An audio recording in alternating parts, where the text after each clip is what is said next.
Hey, how are you doing? In today's video, I want to talk to you about what the Bible says about a man who feels lost. You wake up at 3 in the morning. Again. The ceiling stares back at you. Your wife is asleep next to you, and you don't want to wake her, so you just lie there. In the dark. You've got a good job, a house, a family that loves you. By every measure, your life looks solid on paper. But inside, you're walking through fog so thick you can't see your own hand in front of your face. You go through the motions. Coffee, shower, work.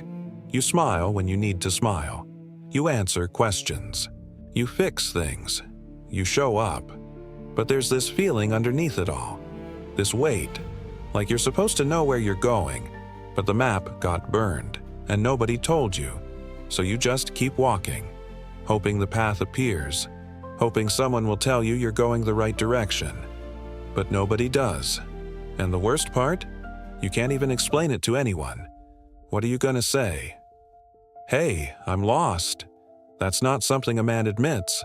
So you carry it, alone, day after day.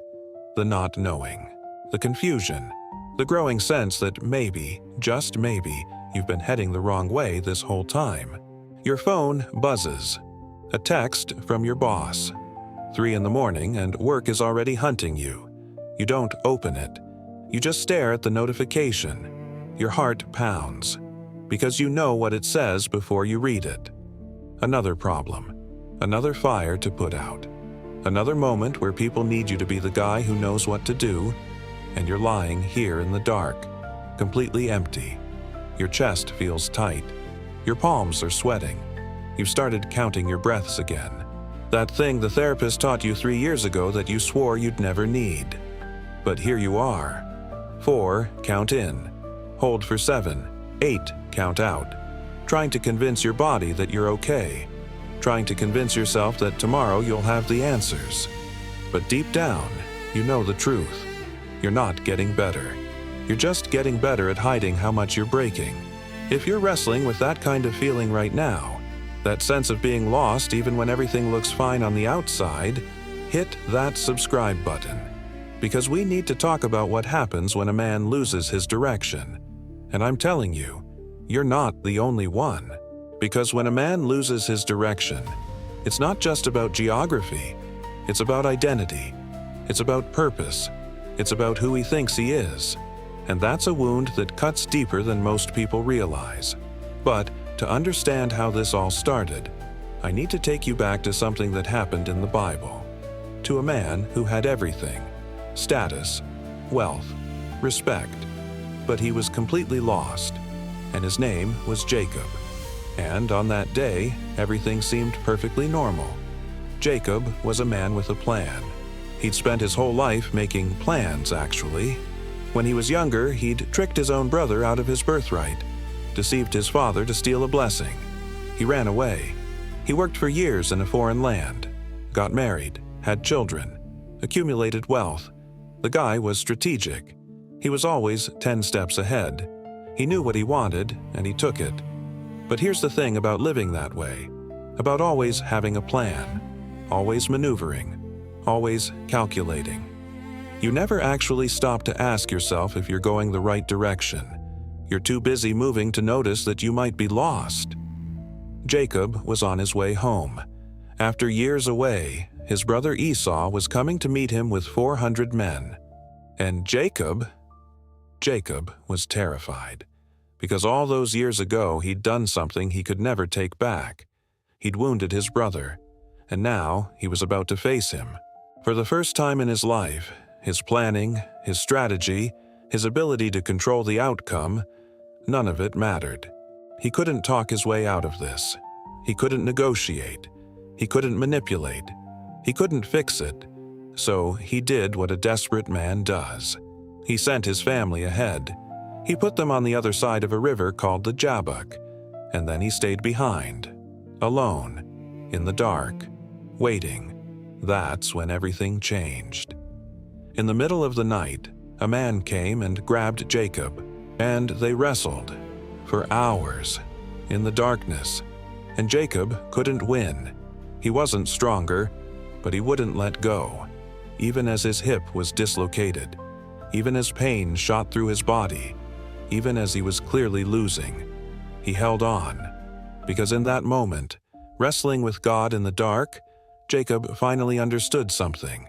He wasn't lost because he'd made bad choices. He wasn't lost because of his circumstances or his brother or his past mistakes. He was lost because he'd been trying to find his way alone. He'd been trying to control everything. And control is just another word for running from God. The angel touched his hip and it went out of joint. Jacob was broken, literally. He couldn't walk the same way ever again, but he wouldn't let go. He held on to that angel and said, "I won't let you go unless you bless me." And God asked him a question. "What is your name?" Now, that seems strange. God knew his name. His name was Jacob. But Jacob's name meant deceiver. It represented who he'd been his whole life. A man who manipulated, who lied, who tried to control his own destiny through cunning and force. God said, "Your name is no longer Jacob. Your name is Israel, because you have struggled with God and with humans, and you have overcome." But here's what most people miss about that story. Jacob didn't overcome. He lost. He was beaten. He was broken. His hip was dislocated. He limped away for the rest of his life. But God renamed him. God said, "This loss, this breaking, this moment when you finally stopped trying to control everything and just held on to me, that's your victory." That's the moment Jacob stopped being lost. Not because he figured out the right direction, not because he made a better plan, not because everything worked out perfectly, but because he finally admitted that he couldn't do it alone, that his way of navigating the world, through control and manipulation and strategy, wasn't going to get him where he needed to go. And here's what changed everything. Jacob didn't wake up the next morning with all the answers. He didn't suddenly know how to fix things with Esau. He didn't have a new strategy. What he had was something different. He had a limp, a permanent reminder that he'd been broken. And in that brokenness, he found something stronger than all his years of scheming ever gave him. He found surrender. He found trust. He found the willingness to face whatever came next, not because he had a plan, but because he finally knew he wasn't facing it alone. If you've ever felt that kind of desperation in your chest, that moment when everything you've relied on suddenly doesn't work, leave a comment down below. Tell me about it. I read every single one, and I want you to know that you're not crazy for feeling this way. You're not weak. You're human. Here's what I've learned in 30 years of working with men. Being lost isn't primarily about not having a map. It's about not being willing to admit that you need one. It's about believing that you're supposed to figure it out on your own, that asking for help is weakness, that admitting confusion is failure. And so a man keeps walking, in the dark, hoping he stumbles onto the right path. But he never does, because the right path isn't something you find by walking harder or planning better. It's something you find by stopping, by getting quiet, by admitting that you're lost. My wife and I have been married for 40 years, and I've watched her do something that I had to learn the hard way. When she doesn't know something, she asks. When she's confused, she says so. When she needs help, she reaches out. And you know what that's given her? Peace, clarity, direction. Because she's not wasting energy pretending. She's not lost. But my first 20 years? I spent them trying to figure everything out on my own, trying to be the guy who always knew the answer, trying to be strong enough to carry everything. And you know what that gave me? Exhaustion, confusion, a deep sense of being lost even though I was supposedly the guy with all the answers. That's the thing about lostness that nobody talks about. It doesn't just happen to men who are failing. It happens to men who are succeeding. It happens to men who look like they've got it all figured out. Because the more you succeed at looking like you've got it together, the more you have to hide how lost you actually feel.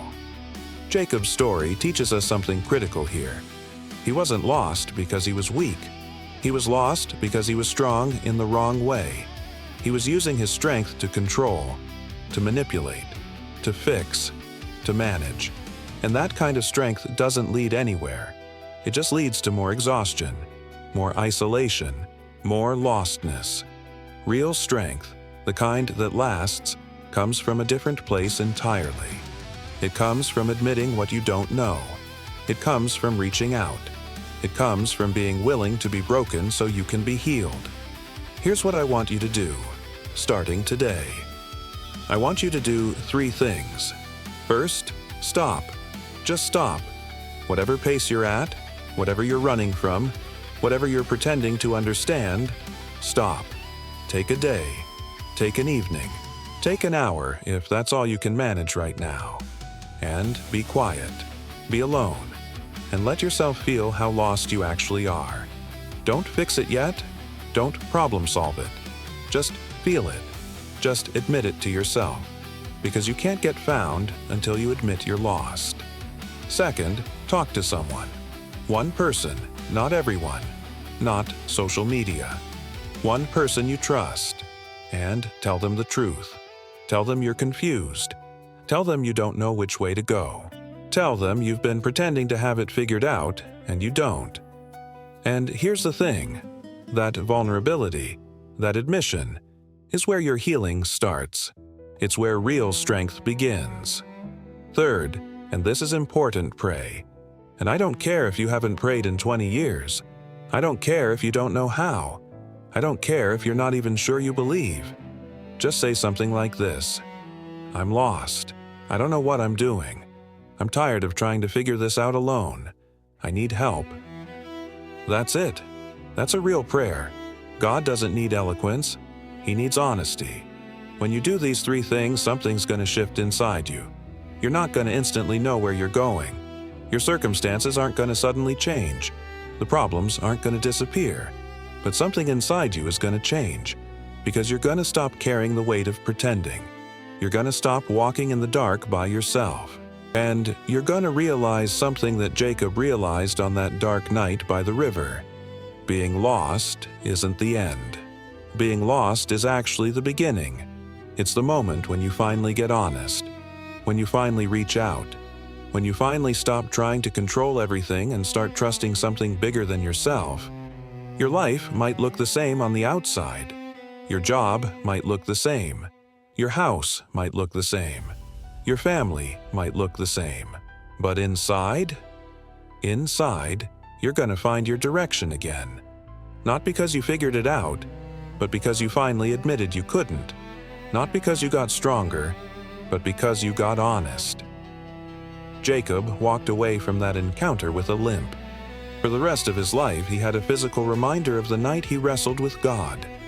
And I think that's exactly right.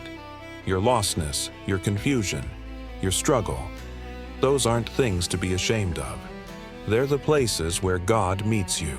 They're the scars that prove you've been real with yourself and with Him. And here's the thing that changed everything for me when I realized it. A man with a limp isn't weak. A man with a limp is a man who's been through something. A man who's encountered something real. A man who's willing to bear the mark of his own transformation. That's not weakness.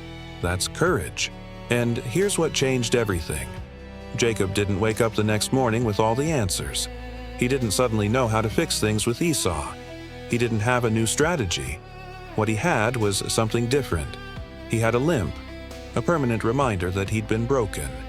And in that brokenness, he found something stronger than all his years of scheming ever gave him. He found surrender. He found trust. He found the willingness to face whatever came next, not because he had a plan, but because he finally knew he wasn't facing it alone. Oh, if this conversation has meant something to you today, if you felt even a little bit less alone, knowing that even the great men of the Bible got lost and confused, hit that like button and subscribe to this channel, because I'm releasing new conversations like this every single week, and you don't want to miss what's coming. Leave a comment down below and tell me this. What's one thing you've been pretending to understand when you're actually complete? I'm going to be reading those comments, every single one, and I want to hear from you. Your honesty matters. Your story matters, and you matter more than you know. Thanks for being here. Thanks for being real with yourself today. I'll see you in the next video.